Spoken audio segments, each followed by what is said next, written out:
Good afternoon, and I welcome you all to this session. Last class we discussed the first law of thermodynamics. Last two consecutive classes we have completed the discussion on first law of thermodynamics applied to both closed and open system. Today we are going to start the discussion on second law of thermodynamics. The first part of the lecture I just request you not to take any note, you listen to it. This is the introduction to the second law. The second law of thermodynamics is probably the most important axiom or law of nature in physical science, in all branch of physical sciences. This is the law which puts a directional constraint or a unidirectional characteristics of all natural processes. Well, in the beginning of this class I told you that natural processes do not take place at random. There are certain rhythms or there is certain directional constraint on conditions for natural processes to occur, and it is the second law of thermodynamics which imposes this directional constraint. But these directional constraints are imposed in various forms on different natural processes. That is the reason that the second law are expressed in various forms, though they originate from the same basic concept of directional constraint. Just an example I am telling you, that if there are students from different branches, for example, there is a student of material science, there is a student of physics, there is a student of chemistry, there is a student of mechanical engineering, there is a student of chemical engineering, metallurgical engineering, energy engineering, and so on. This is a common experience, practical experience. If you ask what is second law of thermodynamics, you will see that everybody is answering in a different form, and all the answers are correct, which means the second law of thermodynamics is very wide and they can be expressed in various forms, but they originate from the same principle of directional constraint on natural processes. What is this directional constraint? We must understand before coming to some formal statements and its applications to certain aspects of engineering which is within the scope of this subject. So let me first tell you what is this directional constraint. Now let us start this way. We know that spontaneous natural processes always proceed towards equilibrium and take place in a particular direction. What is this? For example, liquid always or fluid always flows from a higher elevation to a lower elevation spontaneously. Heat always flows from high temperature to low temperature. Materials always diffuse from high concentration to low concentration spontaneously.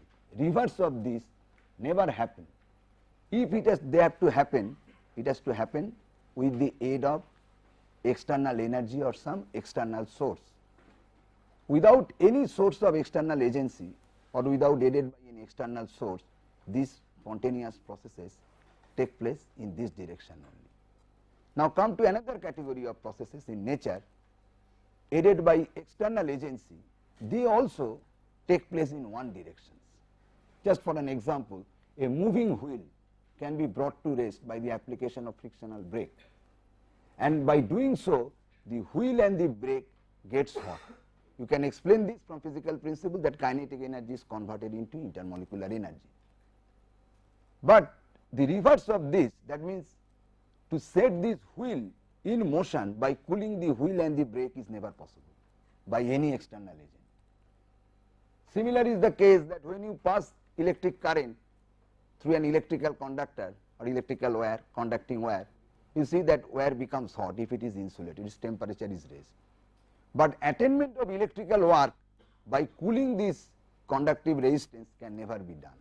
So there are a list of such processes aided by external sources also take place in one direction, but there are number of processes which are more in number in nature which take place in both the directions. So concept lies here. For example, you heat a body from a low temperature to a high temperature. You can cool a body from high temperature to low temperature. Heating and cooling both are possible. Well, you can expand a gas from a high pressure to a low pressure, and you can compress a gas from the low pressure to high pressure. While the gas is expanded from high pressure to low pressure, work is delivered.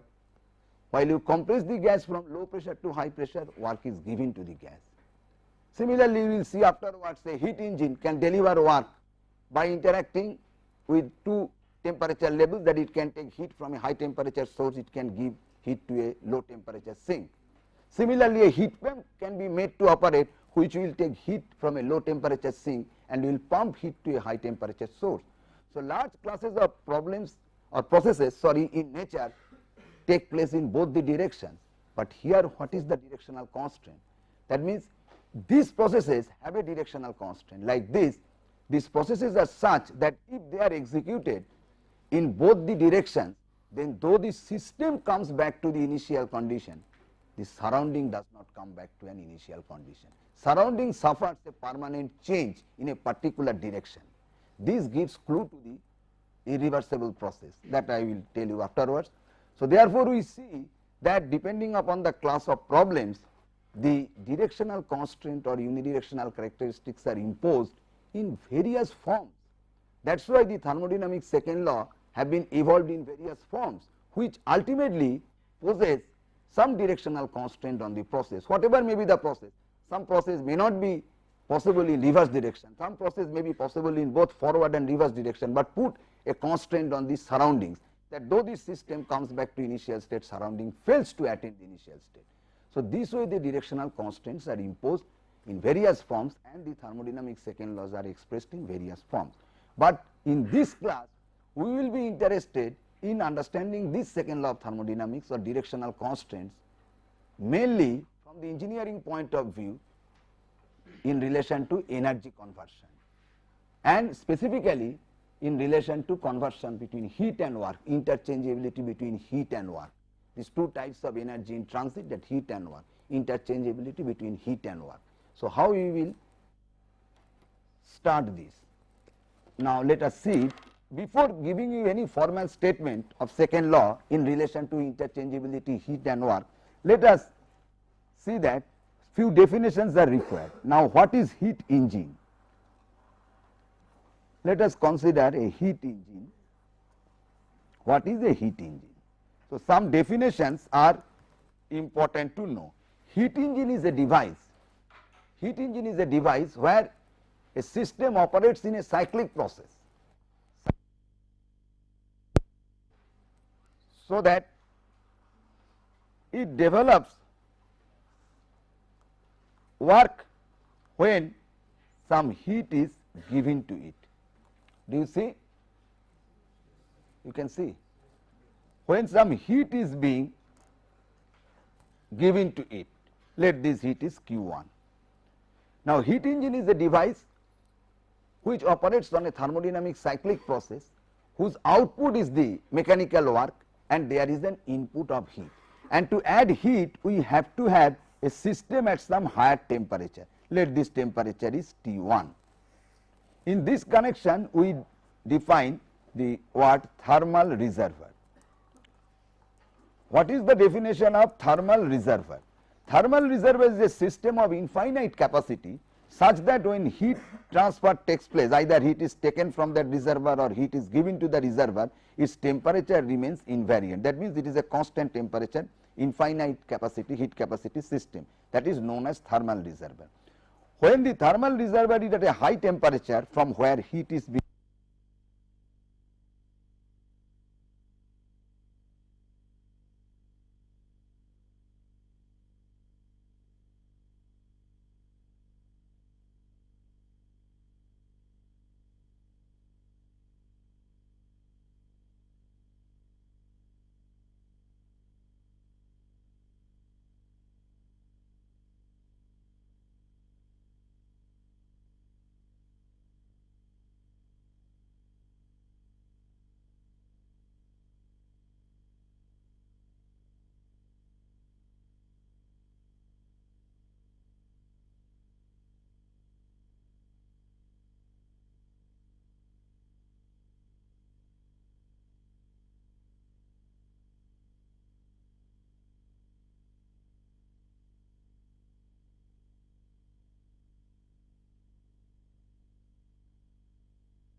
for that rejection, you have to have another thermal reservoir at a temperature T2, where T2 is less than T1, another thermal reservoir is known as sink, where heat is being,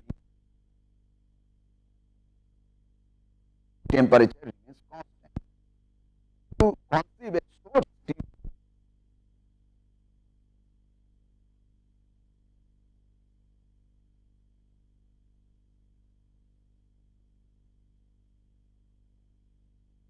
that means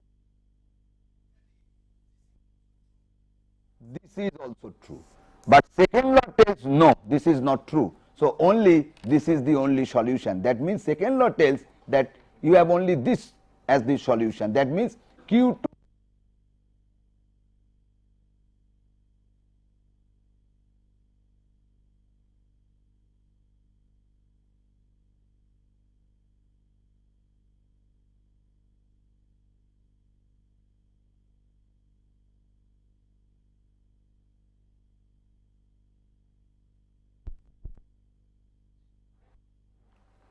thermal efficiency. What is the definition of thermal efficiency? Eta H. This eta T, this is related to the heat engine. So thermal efficiency of a heat engine determines its effectiveness in converting heat into work. That means work is its output and this input heat Q1. And from the first law of thermodynamics, from the energy balance, we can write this Q1 minus Q2 by Q1, which becomes equal to 1 minus Q2 by Q1. So second law tells Q2 cannot be 0, even if the process is ideal. In absence of all friction, all dissipative effects, everything is ideal. Even in that case, Q2 cannot be equal to 0. That means the efficiency can never become equal to 1. That means a heat engine can never run even in an idealized condition with an efficiency equal to 1 or 100%. That means there has to be a rejection of heat. You cannot continuously convert the heat into an equal amount of work. This is precisely the first law of thermodynamics as expressed in terms of an heat engine as far as conversion of heat into work. This was first told by Kelvin, and the original statement actually came in a little different way, as I explained, because this is the easier way to understand the thing rather than first following the Kelvin-Planck statement like that. Now you can appreciate this statement, the Kelvin-Planck statement of the second law. It is impossible for a heat engine to produce net work in a complete cycle if it exchanges heat only with bodies at a single fixed temperature. That means it has to take heat and it has to reject heat, and for doing so we must have at least two temperature reservoirs, two distinct different temperature reservoirs, because from temperature reservoirs of a single fixed temperature you cannot perform these two processes. That means you can take heat but you cannot reject heat. So therefore Kelvin first put this statement in this fashion, that if it exchanges heat only with bodies at a single fixed temperature. Clear? Now you come to the next definition, that let us consider another system. Next statement of second, another form of this statement. Now you consider another cyclic device known as heat pump. Known as heat pump. What is this? Its function is like that. Before that we should tell that if there is a temperature T2 and there is a temperature T1, and if T1 is greater than T2, we know that spontaneously, as I told, heat cannot flow from lower to higher temperature. It is a law of nature that we have found in nature. So this is another form of second law, that heat cannot continuously flow from lower temperature to higher temperature. But we can make a device like this. It is not a spontaneous process, but we can make a device which operates on a cyclic process such that it can take heat from low temperature and absorb work from surroundings and can deliver heat to the higher temperature. That means T1 greater than T2, same thing. That means pumping heat from lower to higher temperature is possible. not spontaneously, but we have to make some external arrangement, for which we have to operate a heat pump which will absorb work from surroundings. In this case, we can write from the first law of thermodynamics, conservation of energy, Q1 is equal to W plus Q2. That means this work is being converted into heat and by an equal amount. Here you see that heat is being pumped, but what is the underlying concept? That continuously this work form of energy transfer is now appearing in the form of heat. That means this Q1 heat which is being pumped to higher temperature, some part of it equals to the work W, amount of work W, which means that work can be continuously converted into heat. So therefore, I can write this thing now to tell you in a more clear way that if you convert heat in a cyclic process like this work, you always get work less than Q. But if you convert work in a cyclic process to get heat, work can be continuously converted. That means W is always less than, but Q is equal to W. Try to understand, not always it is the case, but you can never do it, but you can do it. Under this you can never do it under ideal conditions. Even under ideal conditions you cannot do it, but here you can do it under ideal conditions, that all the work can be continuously converted into heat, where all the heat cannot be continuously converted into work. Now here I tell you one very important thing which many people, even after reading thermodynamics many times, fail to understand, that this interchangeability heat into work, that a heat engine has to reject a heat. For example, this thing I tell you again, this is a very important concept, that a heat engine has to reject a heat even in the ideal case. That means its efficiency can never become 1. This is a restriction from the physical law that even an ideal machine cannot do, not from the practical constraints. For example, electrical motor can attain 100% efficiency. A mechanical transmission system, a fluid transmission system, or a generator, they can all attain 100% efficiency without barring any physical law, but they cannot attain because of practical constraint. You cannot get rid of dissipative effects, electrical resistivity, magnetic hysteresis, fluid friction, mechanical frictions, they prevent them from attaining 100% efficiency. But we can conceive of a frictionless transmission system, a frictionless fluid transmission or mechanical transmission system. We can consider a motor without any eddy current loss and having 100% efficiency. So from the viewpoint of physics, this is permissible. But in case of heat engine, even an ideal heat engine, in absence of friction or any dissipative effect, they can never attain 100% efficiency. That means this constraint or restriction of unattainability of 100% efficiency is even on the ideal case. That means this is a law of physics. This constraint is there on the law of physics. It is not because of natural constraint, because of dissipative effect. Even in the ideal case it does not happen. This is an axiom.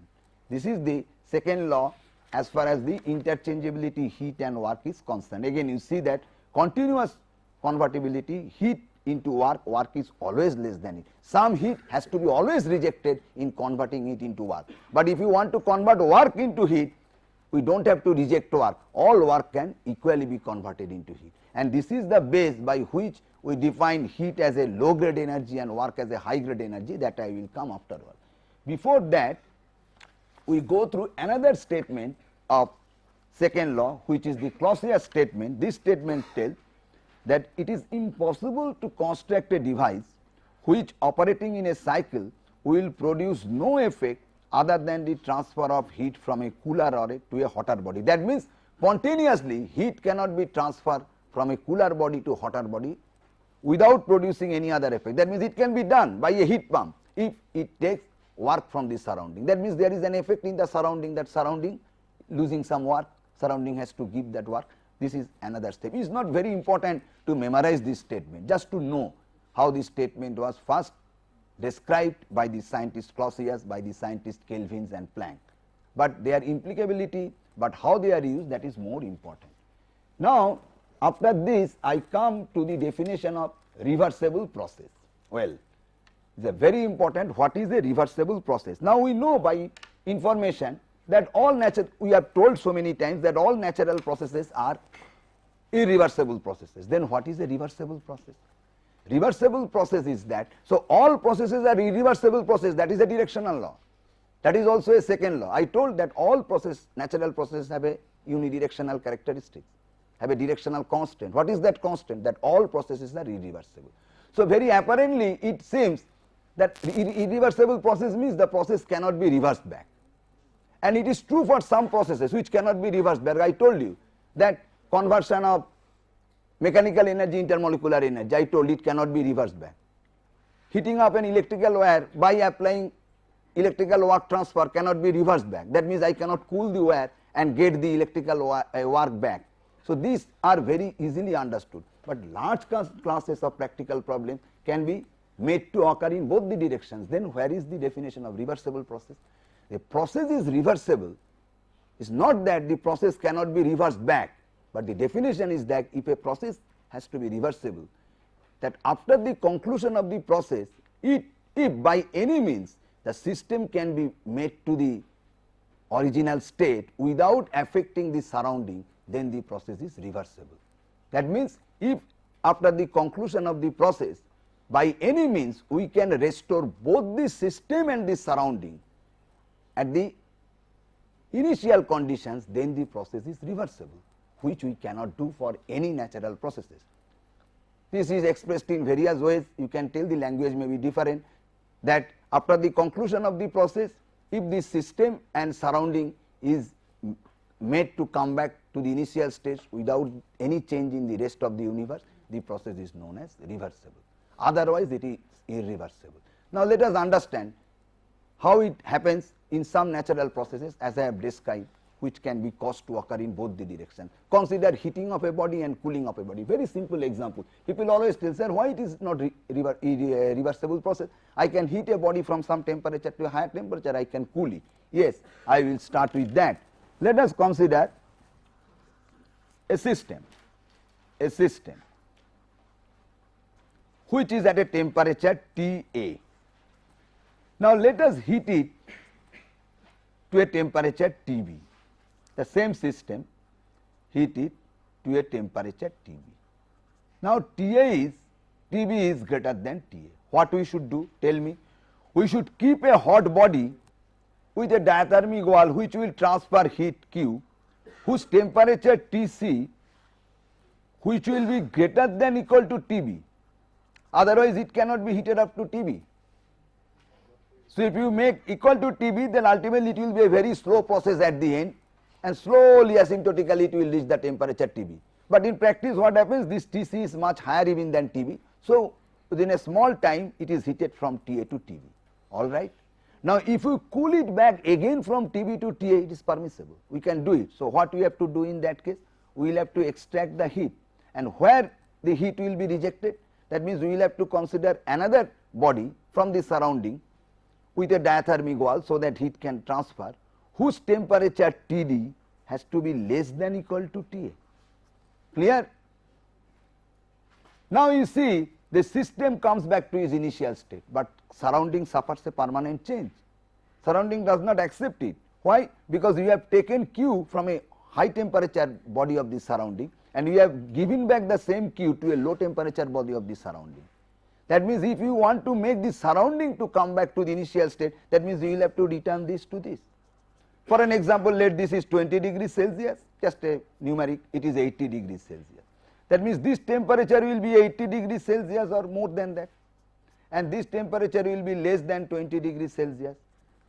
So therefore we will have to give back the heat from 20 degrees Celsius to 80 degrees Celsius. It is not possible spontaneously. Then you have to use a heat pump which will again take work from the surrounding. That means without any change in the surrounding we cannot give it back, because this process is not spontaneous. So there is a permanent change in the surrounding. So heat is lost from one part of the surrounding, heat is gained in other part of the surrounding. You understand? That means if I take money from you and give it back to him, I think as I am concerned, I come to the initial state. I did not have money, I took the money, I have given back the money, but this classroom has not come to the initial state because money has come from him and has gone to him. So he has to give back the money to him. So this way you have to understand that heating process or a cooling process is a irreversible process. Consider the expansion and compression of a gas. Can you tell me why it is irreversible? Because I can expand a gas from certain pressure and temperature in a piston cylinder arrangement, for example, to some pressure and temperature, lower pressure and temperature. I can again compress back the gas to its initial pressure and temperature, in which way the surrounding suffers a permanent change. Can you tell? In doing so, can you tell? No heat exchange. I consider an adiabatic system. Adiabatic system takes some gas, you expand it. You understand that its temperature falls down. Then you compress the gas to a high temperature, no heat interactions. First I restrict the heat interactions. If he tells heat interaction, okay, he can explain through that. But even if we restrict the heat interactions, I can make some gas within a cylinder and piston, everything is insulated. I can expand from high temperature and pressure to a low temperature and pressure, and I can again compress. In which way the work done in these two processes will not be same.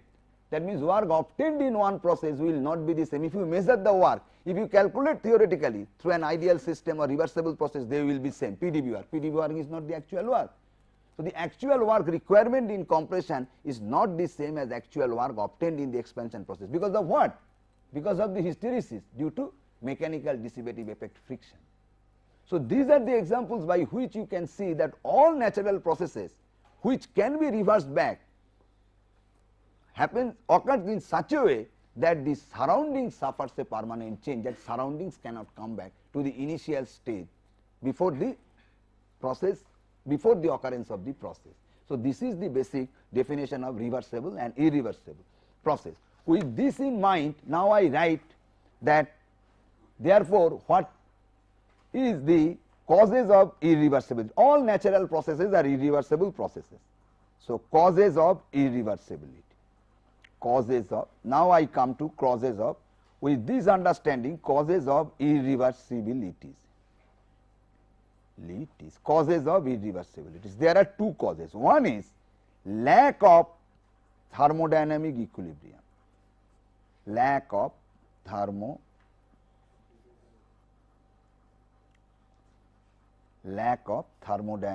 equilibrium. Well, lack of thermodynamic equilibrium. Now thermodynamic equilibrium consists of three equilibrium. One is mechanical equilibrium, one is mechanical equilibrium, well, one is mechanical equilibrium,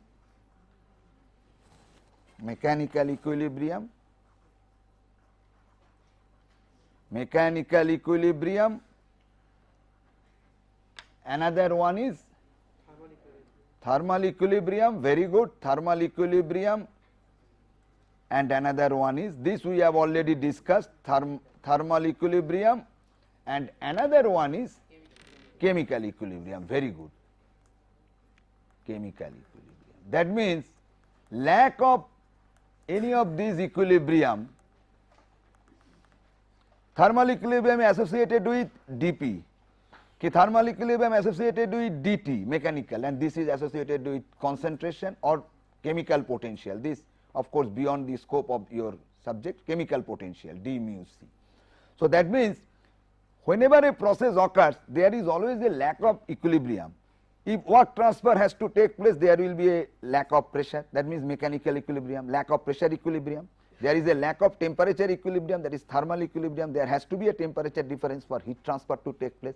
Similarly, there has to be a concentration difference for a mass transfer process to take place, and there has to be a chemical potential difference for a chemical reaction to take place.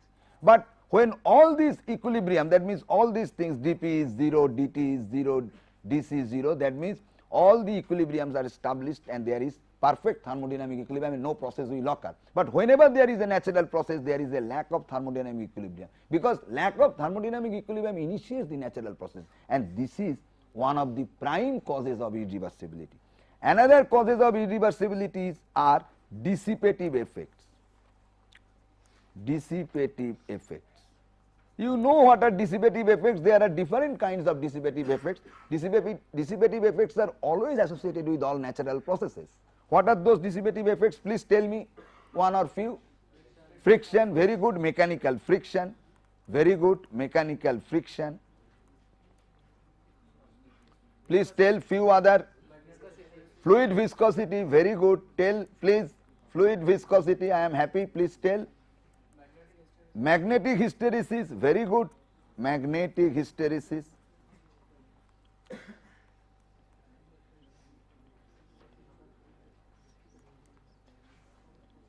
Then inelasticity,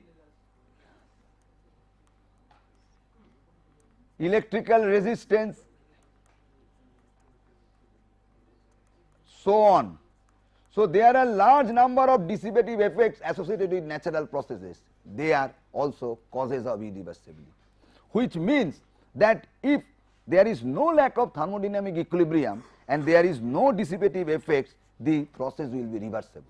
But for all natural processes, there have to be lack of thermodynamic equilibrium and there have to be dissipative effects.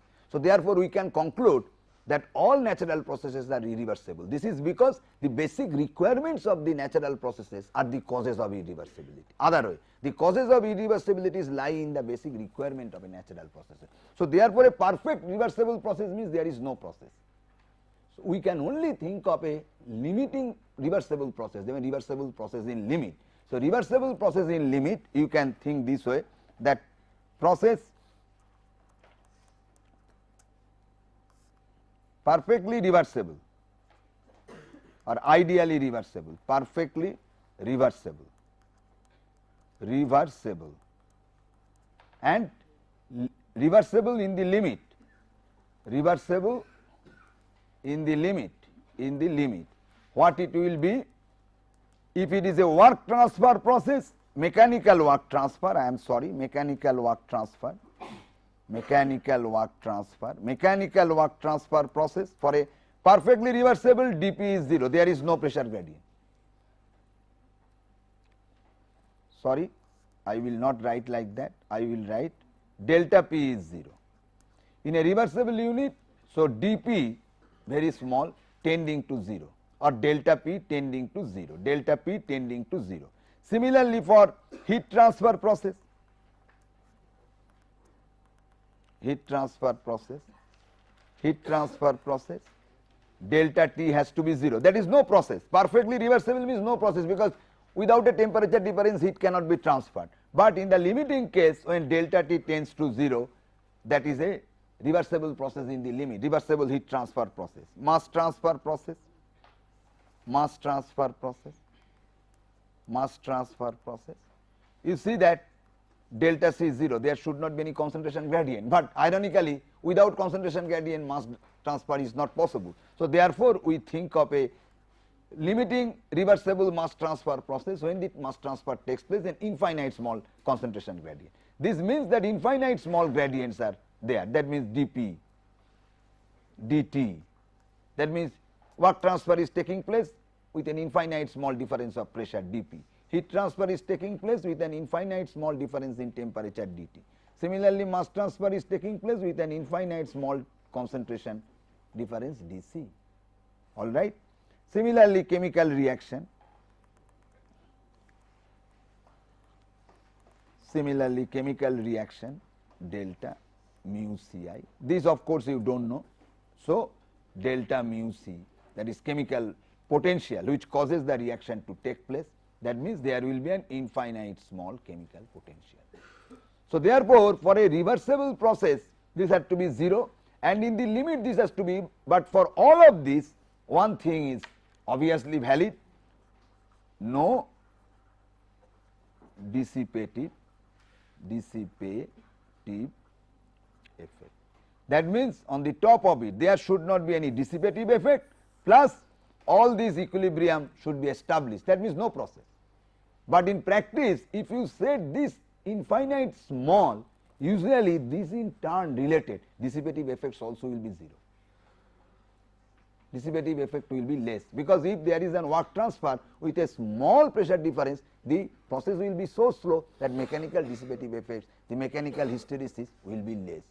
Similarly, if you pass current to a infinite small against infinite small voltage difference, the electrical hysteresis, electrical dissipation will be less. This is the now the conclusion for the reversible process. Now let us take a very interesting one which will be important afterwards, a heat transfer process, a reversible heat transfer process. Just read reversible example of reversible heat transfer process. How do you conceive reversible? Just an example, reversible heat transfer process. Now you see a reversible heat transfer process. Let us consider a mass of water in a beaker, simple, at 20 degrees Celsius, and you want to heat it to 80 degrees Celsius.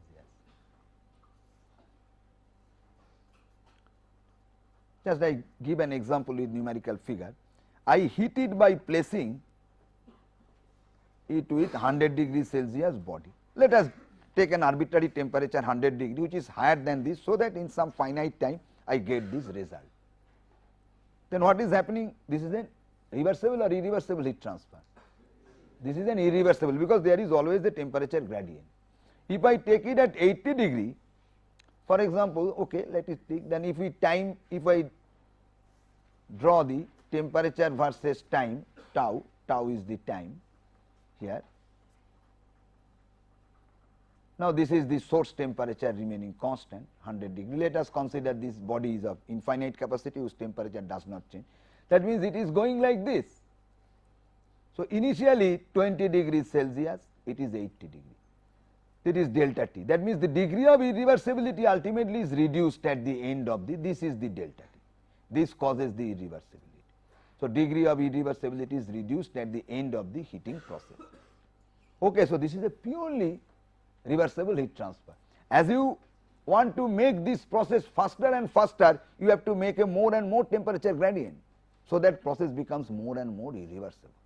So fastness of the process is that way related to the irreversibility. It is directly related. The more is the process fast, more is the irreversibility. But how do you conceive a reversible heat transfer? So same thing can be done if I consider this way, that if I consider number of reservoirs like that. One reservoir is 20.01 degrees Celsius. It may be still smaller resolution, just I gave an example. Instead of placing it directly to a reservoir of 100 degrees Celsius, I do like that 20.03 degrees Celsius, and this way I go, and ultimately I have also 3 reservoirs in this way. This is 79.97, 98, 79.99 and 70/80. And what we do, if we keep this system water here and we heat it from 20 degree to 20.01 degree with an infinite small temperature difference of 0.01, it will take infinite time, but this heat transfer is in the limit reversible. Then we place this where we heat this from 20.01 to 20.02 degrees Celsius. Again we keep it here. These are extremely slow process until its temperature 20.02 to 20.03 degrees Celsius is at. So this way, if we keep this, you will see that means here 79.97, because earlier reservoir it was 79.97 to 79.98 degree Celsius. Here also 79.98 degrees Celsius to 79.99 degrees Celsius, and finally here it will attain 79.99 to 80 degrees Celsius. So that this way, if we think of an infinite number of reservoirs with small temperature differences, and you always keep this system with all reservoirs for an infinite small amount of temperature rise, then we can conceive of a heat transfer process which is infinitely slow, but with a infinite small temperature gradient. So, that is in the limit a reversible heat transfer, which is very important. Afterwards in the analysis of cycle it will come how we can conceive and reversible heat transfer when the temperature of the system varies. Okay. So, with this I can conclude this understanding of reversible process, what are the causes of irreversibilities and under what condition a reversible process can be conceived, and actually that condition leads us that there should not be any process, but in the limit we can have a reversible process when the equilibrium is very, very small, that means a very infinite small departure from the equilibrium, thermodynamic equilibrium, and at the same time dissipative effects are small.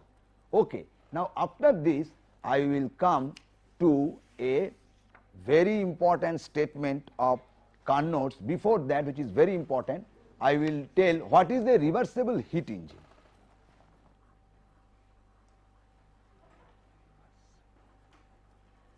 Reversible heat engine, reversible cycle and obviously reversible heat engine.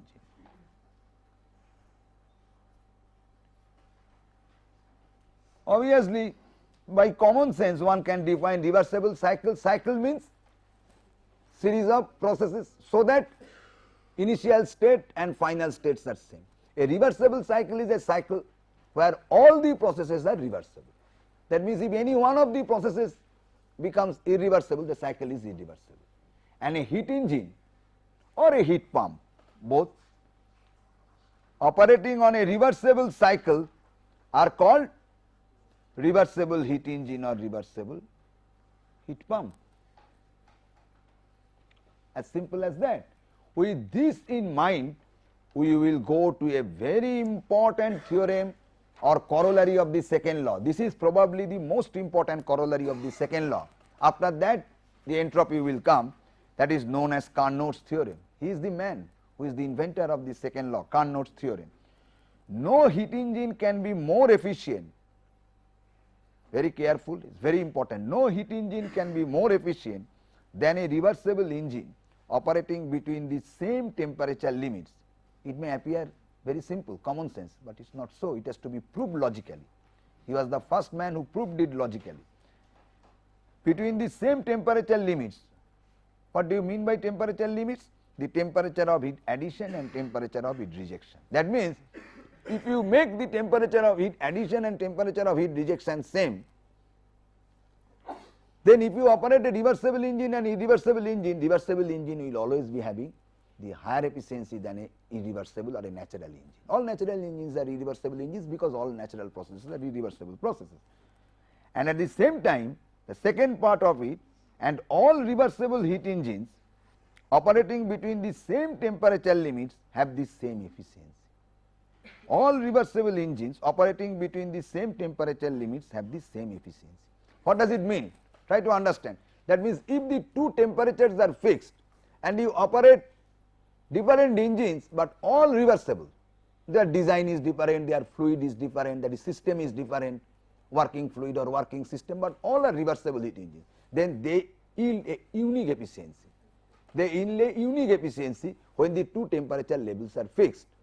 So, all reversible heat engines yield an unique efficiency. But on the other hand, if you fix the same two temperature limits, and operate number of irreversible or natural heat engines, they will yield different efficiencies. That is the beauty. They will not all yield same efficiency, but even the maximum of these efficiencies is lower than the efficiency given by all reversible heat engines. You understand? That means, efficiency of all reversible heat engines will be the same, and that will impose a maximum value or the maximum value on the efficiency of all the irreversible engines, that all irreversible engines can never attain this value. Their values will be different, but their maximum also will not be equal to the efficiency of a reversible engine. This is the basic understanding of this Carnot's theorem. Let us prove this Carnot's theorem. Let us consider a source T1. Source you know, thermal reservoir at high temperature, which is fixed if we take heat of infinite capacity. Afterwards, now we, for our convenience we take a constant temperature source. Afterwards we will think that even if this temperature may vary, that means heat engine may interact with the bodies of finite capacities. That means heat is extracted, the temperature of the bodies, that is source, also changes. That will come afterwards. In that case the mean temperature of heat addition and rejection will come. But now we will assume that temperature of heat addition and rejection remains the same. That means the source and sink, they are by their literal meaning they are source. That means even if they transfer heat, their temperature remains the same. Even if they take heat, their temperature remains the same. We consider a heat engine. One is a reversible heat engine, HER.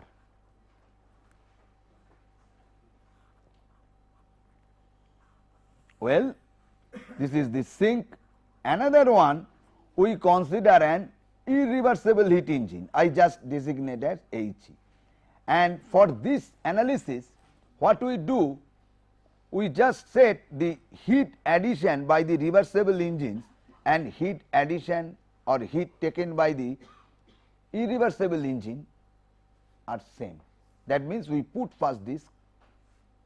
For this proof, we first use this equation. That means as if they are taking the same heat. There is no problem in it, because we know that work delivered, heat added and heat rejected, out of these three, two are independent, one is automatically fixed.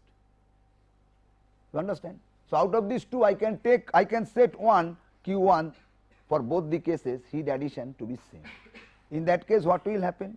This will be WR, this will be ordinary W, and heat rejected will be different because they are different engines. So if you keep this one, the efficiency will be different, so that heat rejected is Q2R for reversible engine or Q2 for ordinary engine.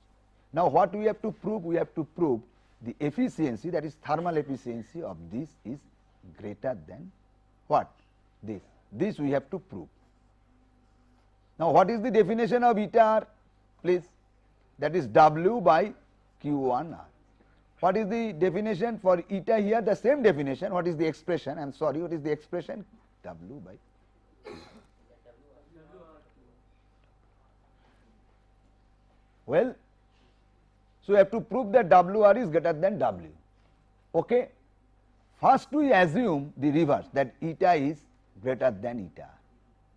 We assume this first. Now you see the concept lies here. Now we reverse the reversible heat engine. Very important concept. We can reverse the irreversible heat engine also and it will operate, because I told reverse direction a cycle can operate, a process can operate. But what is the difference? If it is a reversible cycle, it is a reversible process, if it is reversed, the surrounding will be the same. That means it will produce the exactly identical opposite effect to the surrounding. Similar is the case for the cycle also. That means if I reverse this one, then what will happen? Just let this is acting as a heat pump. Now I reverse this. That means this is the cycle, I reverse the cycle, use it to act as a heat pump.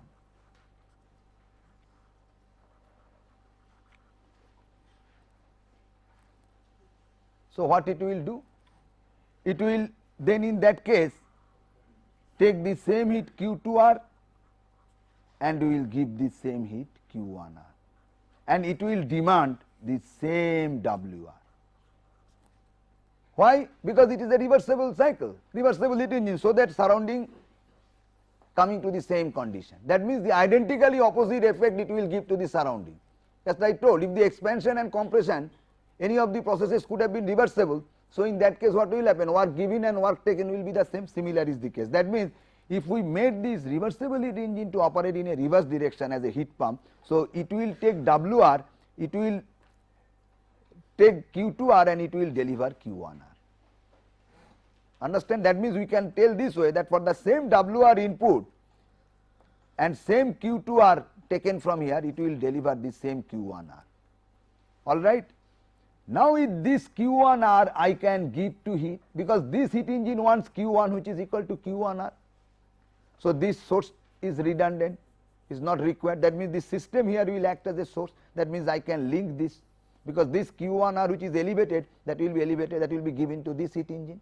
That means the system of this heat engine will act as a source to this.